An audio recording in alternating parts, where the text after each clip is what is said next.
Hola chicos, j'espère que vous allez tous très bien. Je suis persuadée que l'espagnol vous manque, c'est pourquoi j'aimerais que vous travailliez en mon absence. Lors de notre dernier cours, nous avions commencé à parler des goûts, me gusta el colegio, no me gustan las evaluaciones.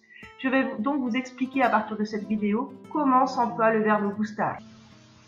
Gustar a une structure spéciale, il ne s'emploie pas comme les phrases dites normales qui se composent d'un sujet, d'un verbe et d'un complément, comme par exemple dans la phrase yo hablo espagnol.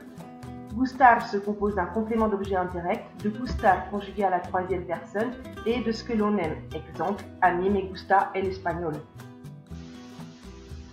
Comme je viens de vous le dire, gustar a un emploi particulier, donc on n'emploie pas de pronom personnel sujet. Vous n'aurez pas dans votre phrase yo, tú, él, nosotros, vosotros ou ellos. Comme avec gustar, on n'emploie pas de pronom personnel sujet, il faut que l'on emploie d'autres pronoms pour savoir qui est la personne qui aime. Vous avez d'un côté les pronoms qui sont facultatifs, a mí, a ti, a él, a nosotros, a vosotros, a ellos, et les pronoms obligatoires, me, te, les, nos, os, les.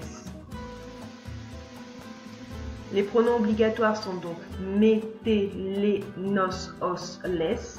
Si j'emploie me, c'est que c'est moi qui aime, te, c'est toi, les, c'est lui ou elle, nos, c'est nous, os, c'est vous, et les, c'est eux.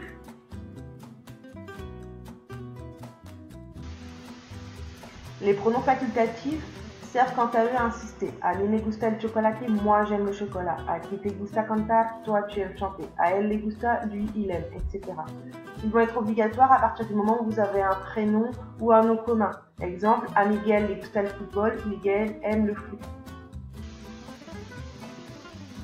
Puisque vous savez désormais employer correctement les pronoms, nous allons maintenant voir dans quel cas nous employons gusta et dans quel cas nous employons gustan, puisque ce sont les deux formes les plus employées en espagnol. On emploiera gustar au singulier, c'est-à-dire gusta, quand il sera suivi d'un nom au singulier, comme dans l'exemple me gusta el colegio. El colegio c'est du singulier, c'est pour ça qu'on a gusta. On emploiera gusta aussi quand il sera suivi d'un verbe, nos gusta bailar, ou de plusieurs verbes, te gusta ir en bici.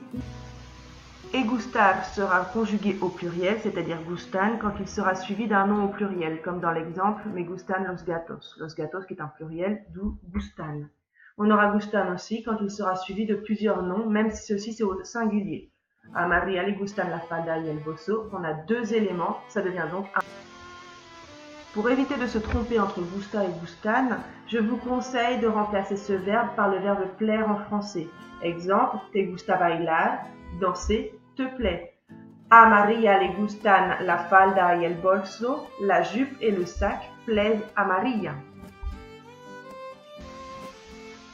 Tout ce qui vient d'être dit dans cette vidéo est valable pour les phrases interrogatives et négatives.